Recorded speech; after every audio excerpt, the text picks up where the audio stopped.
हर हर महादेव, जय भोलेनाथ। दोस्तों आइए जानते हैं कुछ बहुत ही महत्वपूर्ण बातों के बारे में, बहुत ही महत्वपूर्ण उपायों के बारे में, जानकारियों के बारे में। पूज्य गुरुदेव के श्रीमुख से उन्हीं की कथा के दौरान जब वो बता रहे थे तो कुछ अंश को मैं यहाँ प्रस्तुत कर रही हूँ। तो चलिए सुनते हैं उन्हीं के श्रीमुख से बहुत ही महत्वपूर्ण जानकारी। बद्रीनाथ में अगर 41 दाने चने की दाल के पीले कपड़े में बांध कर जो शंकर भगवान के 41 बार नाम लेकर बद्रिकाश्रम को चढ़ाता है, आज भी उसकी मनोकामना पूरी हो जाती है। इसलिए बद्री नारायण में चने की दाल चढ़ती है। क्यों चढ़ती है किसी को नहीं मालूम, पर उसका कारण यह शिव महापुराण में लिखा कि बद्रिकाश्रम में चने की दाल शंकर भगवान का नाम लेकर चढ़ाई जाती है। क्यों? क्योंकि जब जैसे दादी को स्वर्ण सीढ़ी चढ़ाते हैं, देखा स्वर्ण सीढ़ी चढ़ाते हैं तो चने की दाल बर्तन में भरते हैं, फिर उस पर सोने की सीढ़ी रखते हैं, तब वो स्वर्ण सीढ़ी चढ़ती है। उसी तरह जब हम किसी बच्चे को गोदी लेते हैं और उसको कोई दान देते हैं, अपना मकान अपनी जायदाद जब उसके नाम लिखते हैं, तो बच्चे को जब गोदी लिया जाता है तो सामने थाली में चने की दाल भरी जाती है। नामकरण संस्कार जब बच्चे का किया जाता है तो सामने थाली में चने की दाल रखी जाती है। क्यों? चने की दाल जब हम दान करते हैं तो स्वर्ण के बराबर दान का, प्रॉपर्टी के बराबर दान का लाभ जीव को प्राप्त होता है। आज भी नारायण के मंदिर में बद्रिकाश्रम में 41 दाने चने की दाल के देने पर, अब कोई 41 तो गिनता नहीं, इसलिए पोटली में बांध कर ले जाता है, जितने हैं दे दो, शिव का नाम समर्पित करिए। हर हर भगवान शिव का नाम लेकर बद्रिकाश्रम में चने की दाल का दान। अच्छा, इसलिए केदारनाथ में जपा जाता है नारायण नारायण और बद्रिकाश्रम में जपा जाता है ओम नमः शिवाय। दोनों जगह विपरीत दशा है। केदारनाथ जी में क्या जपना चाहिए? श्रीमन नारायण ओम नमो भगवते वासुदेवाय श्री कृष्ण शरणम मम। ऐसे केदारनाथ जी में बैठकर भगवान का नाम का जाप करना चाहिए। और बद्रिकाश्रम में जब भी जाओ तो मुख से ओम नमः शिवाय, ओम नमः शिवाय। जैसे व्यक्ति का कोई काम नहीं हो रहा हो, बहुत दिन से लगे, बहुत समय से लगे, ये काम हो ही नहीं रहा, तो शंकर जी का नाम को उल्टा कर कर जपना चालू कर दो। नमः शिवाय ओम। सीधा नाम क्या है? ओम नमः शिवाय, शिवाय नमः ओम।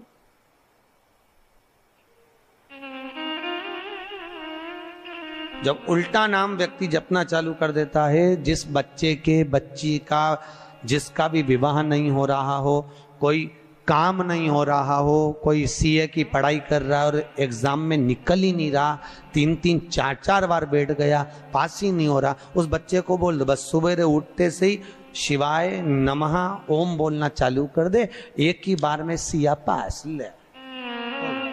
कहा करे तो जॉब नहीं लग रहा हो, जब उल्टा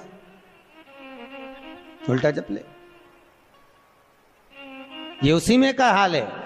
जैसे किसी व्यक्ति से अपने को पैसा लेना है और दे नहीं रहा, क्या करना है? सूर्य नारायण भगवान को अर्घ दो। तो 21 दाने लाल मिर्ची के जो दाने होते हैं, देखें लाल मिर्ची के अंदर दाने होते हैं, उसके 21 दाने निकालकर पानी में डाल दो और पानी में डालकर उसी जल से सूर्य को अर्घ दे दो। उस व्यक्ति का नाम लेकर जिससे पैसा लेना है, हाथ जोड़कर देने आता है, तुरंत 3 महीने के अंदर पैसा लौटा दे, तुरंत हाथ जोड़कर। ये सूर्य को अर्घ देने पर मात्र व्यक्ति दौड़कर पैसा देने आता है, कितना भी हो, रहने नहीं देता प्रचंड। शिव के सिवा दुनिया में कोई दानी नहीं, शंकर जैसा कोई दानी नहीं हो सकता। स्वयं कैलाश पर रहता है और दुनिया को लखपति, करोड़पति, आनंदपति बनाकर भेज देता है। और जैसे ही थोड़ा सा समय निकला, आज रोज प्रतिदिन भगवान भोलेनाथ शाम का समय और गंगा जी पर चले जाए और भोलेनाथ जी गंगा जी पर जाएं और वहां माता पार्वती को मालूम नहीं कि प्रभु आजकल, हमेशा तो मेरे को साथ लेकर भ्रमण पे निकलते थे, आजकल भोलेनाथ जी जाते कहां हैं, शंकर जी जा कहां रहे, पता नहीं कहां रहे। और बाबा भोलेनाथ जी का स्मरण करा। माता पार्वती ने उसी समय पर गणेश जी को भेजा, गणेश जरा मालूम करो पिताजी कहां जा रहे हैं। और पिताजी को देखकर गणेश जी आए और आकर कहा, मां पिताजी तो कुछ कन्याओं के साथ में, कुछ स्त्रियों के साथ में गंगा जी के जल में अटखेलियां कर रहे थे। इतना तो मां से कहना था। भोलेनाथ जी के शब्द सुनकर, गणेश जी के वाक्य सुनकर मां जगत जननी क्रोध में लाल हो गई। माता पार्वती क्रोध में लाल, और उसी समय पर माता पार्वती क्रोध में लाल होकर सीधे गंगा जी के तट पर पहुंच गई। सीधे गंगा जी के तट पर, और गंगा के तट पर माता पार्वती जब पहुंची और जगत जननी ने देखा 5 स्त्रियों के साथ में, 5 कन्याओं के साथ में भोलेनाथ पानी से क्रीड़ा कर रहे हैं। कभी शंकर भगवान उन पर पानी फेंके, कभी वो कन्या इन पर पानी फेंके, कभी शिव पानी फेंके। इतने में माता पार्वती क्रोध में लाल होकर बोली, भोलेनाथ। जैसे भोलेनाथ जी को आवाज दी, शंकर भगवान जल क्रीड़ा करते हुए खड़े हुए और खड़े होकर बोले, क्या बात है पार्वती, इतना क्रोध क्यों करती हो? पार्वती बोली, भोलेनाथ ये स्त्रियां कौन, ये नारियां कौन है? मैं एक पतिव्रता धर्म का पालन कर रही हूं और आप इन स्त्रियों का संग कर रहे हो। होता है कभी कभी, एक पति अपनी पत्नी को रोज धमकी देता था, तू मेरे से सही से रिया कर। भगवान कृष्ण की 16,108 रानियां थी, मैं दूसरी शादी कर लाऊंगा। बेचारी पत्नी बड़ी दुखी रहती थी। एक बार हमारे यहाँ कथा में आई कि गुरुजी मेरा पति रोज धमकी देता है, मैं क्या करूं? मैंने पूछा क्या धमकी देता? कि हमेशा बोलता है भगवान कृष्ण की 16,108 रानियां, मैं दूसरी शादी कर लाऊंगा, तू मेरे से अच्छे से रिया कर। तो मैंने कहा वो तुझे धमकी देता है तो तू भी दे दे, कि द्रौपदी के 5 थे, तू क्यों?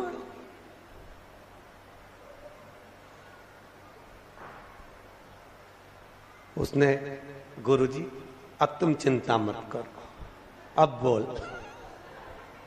और दूसरे दिन फिर बोला, भगवान कृष्ण की 16,108 रानियां मैं दूसरी कर लाऊंगा। इतने में जूड़ा बांधती बांधती, देखना माताएं जब झगड़ने जाती है, लड़ने जाती है, जूड़ा क्यों? क्योंकि मेरे हिसाब से ये जूड़े से एनर्जी मिलती होगी लड़ने में, पावर। अच्छा, पड़ोसन से 3-4 बार लड़ेगी ना तो 3-4 बार इसका जूड़ा खुलेगा, फिर बांधती बांधती बोल तो जरा बोल, मतलब एनर्जी, पावर, पावर होता है। एक पंडित जी बहुत कथा वाच रहे थे, बहुत जोरदार जोरदार कथा वाचे। तो एक सरदार जी ने पूछ लिया, महाराज इतना ज्ञान कहां से आता है तुम्हारे पास में? पंडित जी बोले, हमारा ये चोटी है ना, ये अर्थिंग का ये तार है, एंटीना, ये ऊपर से आता है, इसलिए हम बोल देते। इतने में तुरंत सरदार जी बोले, तुम्हारी चोटी से बड़े तो हमारे बाल, फिर हमको ज्यादा ज्ञानी होना चाहिए। इतने में पंडित जी बोले, ज्ञान तो तुमको आता है, पर ये अर्थिंग का तार है, नीचे टपक जाता है, ज्ञान आने की कमी नहीं, आता जरूर है, सब चला आया, मना नहीं।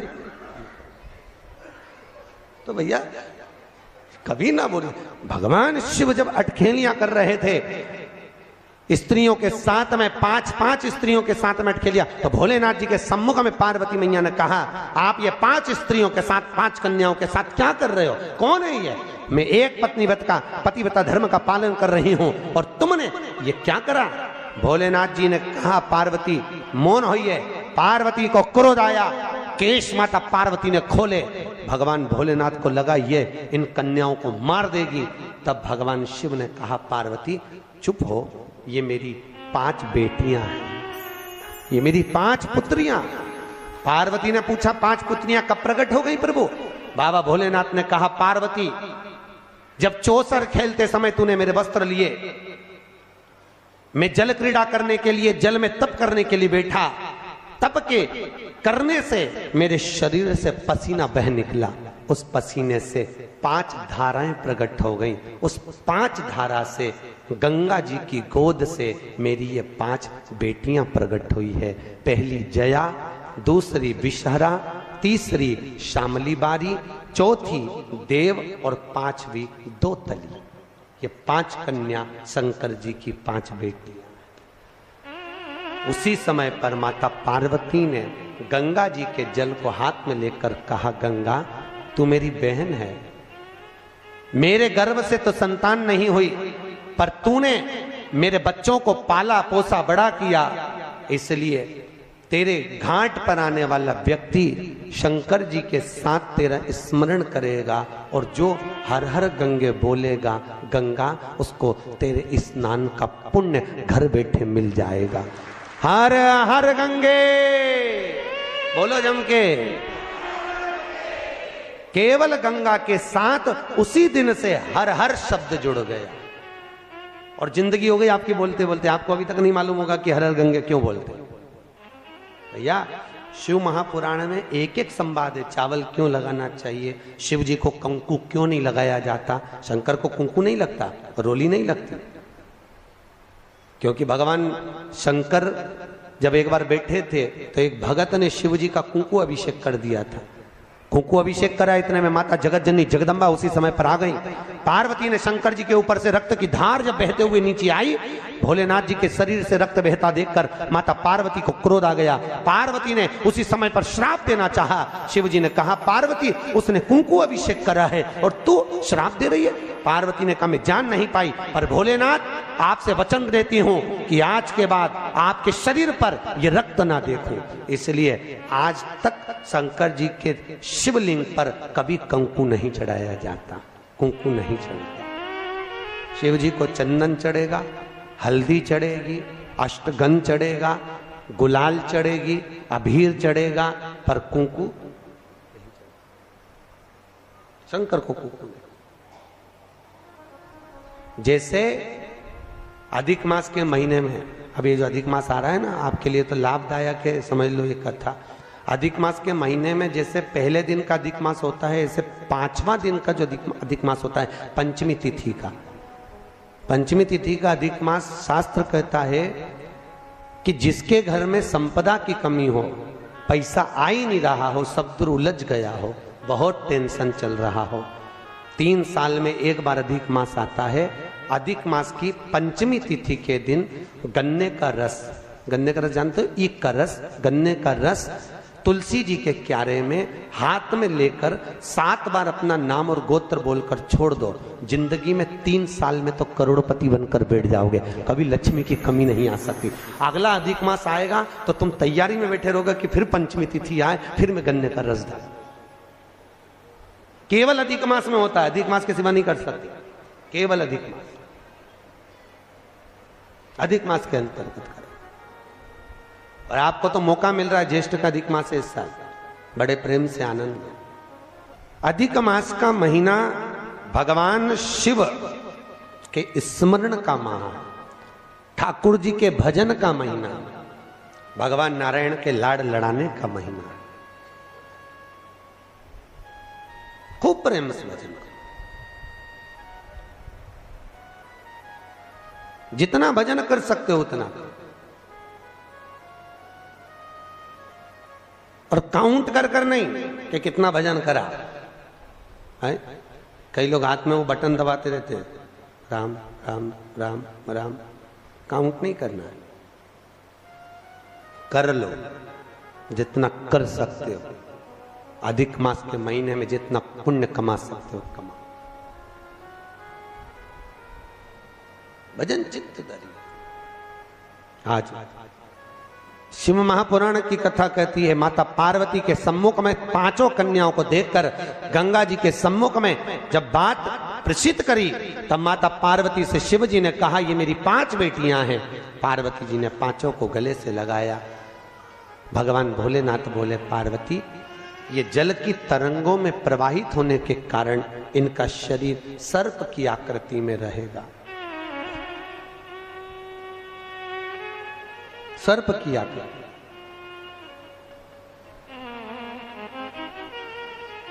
और वो 5 कन्या शंकर भगवान की 5 सर्प रूप की बेटियां हुई,